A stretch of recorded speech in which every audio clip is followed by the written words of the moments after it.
Good morning, everyone. The purpose of this morning is to give you an update in relation to the tragic death of Anne-Marie Smith, who was 54 years old when she died on the 6th of April this year. At the time, we alleged that the death was as a result of serious criminal neglect and that her death, we believed, was preventable. As a result, we initiated Task Force Giles at the end of April this year to conduct a simultaneous criminal investigation as well as an extensive coronial investigation to look at the cause and circumstances of her death and what could or should have been done to prevent it and could stop something like this happening again. This morning we arrested a woman at Hectorville and charged her with manslaughter and have conducted another search of her home and also a second address at Banksia Park. She's been charged at the City Watch House with manslaughter and will appear in court either later today or tomorrow. It's my intention to tell you as much as I can, but I just ask everybody to respect the fact that there are issues that I can't tell you that relate to the evidence and what will be alleged against this person. I can say this is nearing the conclusion of the first phase of the investigation, which was focused on the provision of care directly to Annie and anybody who was involved in that care.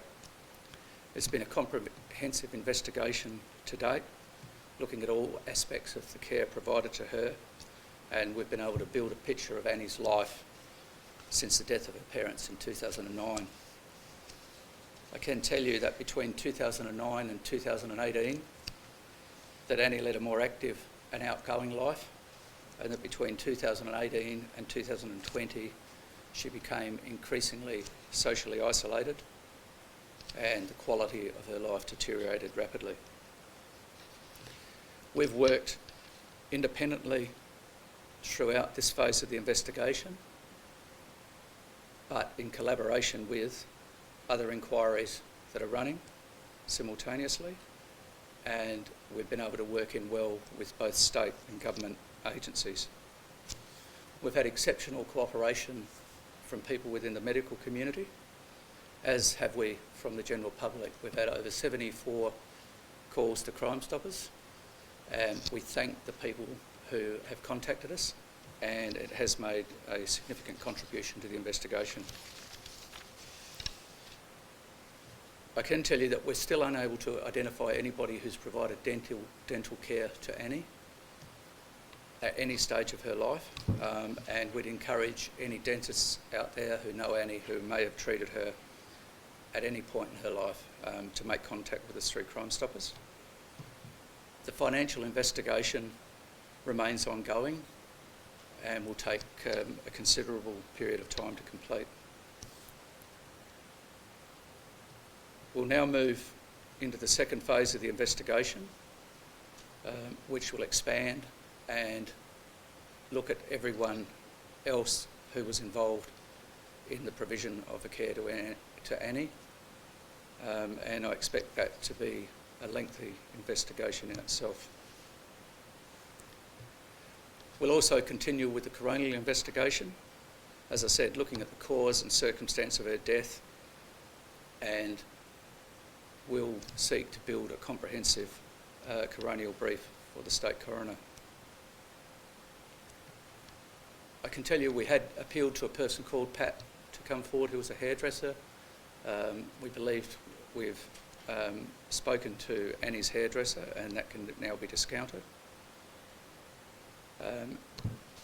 But we've still been unable to locate any records of treatment by doctors, nurses and physio since 2014.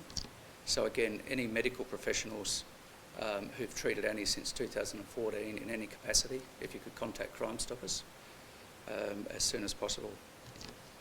So just in conclusion, I'd like to thank everybody who has contributed to the investigation. The support from everybody in our community has been outstanding, and it's made a big difference to the investigation.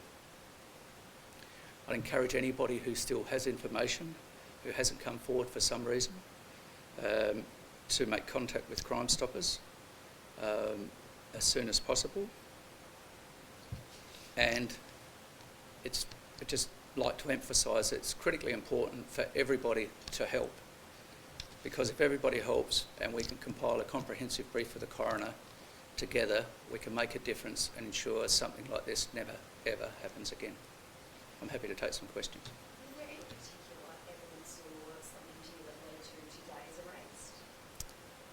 I can't discuss the evidence, but we believe that there was sufficient to justify an arrest today.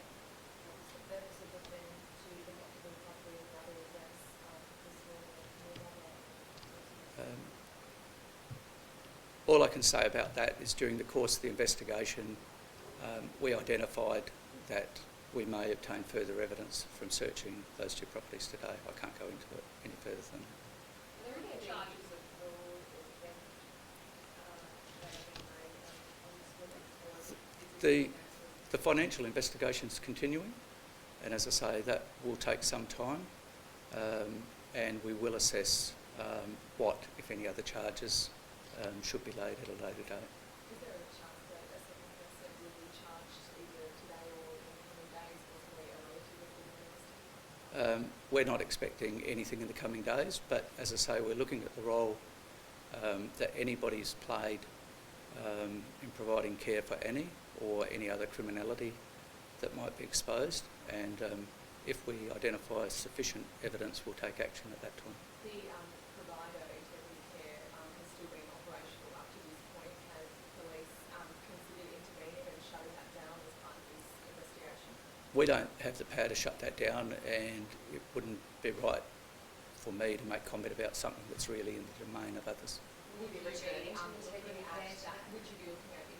Care as part of that second tier of investigation, where you wider the scope about who's been providing care to? Yeah, well, earlier we've said right from the start that we had been to Integrity Care earlier, and we look for evidence all along the chain from at every point between NDIS and the provision of the care to Annie. After this, has Integrity Care been cooperating for that investigation? Up until now, yes. Have you been able to ascertain who's been providing Annie since March? We believe we know who has been. Is that linked to today's arrest? I won't comment on that. How difficult has this investigation been? I mean, it's taken quite a long time since the first heard about it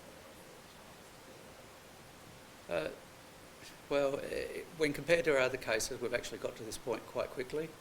We've had 17 people working on the task force who've been working tirelessly, and as I say, we've had enormous cooperation from everybody.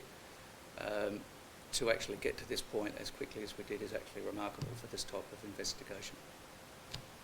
What is the stage of the case and this arrest is basically I certainly think that it's important that that we have got to this point, but I think what's really important is that we make sure that something like this never happens again. Right, thank you.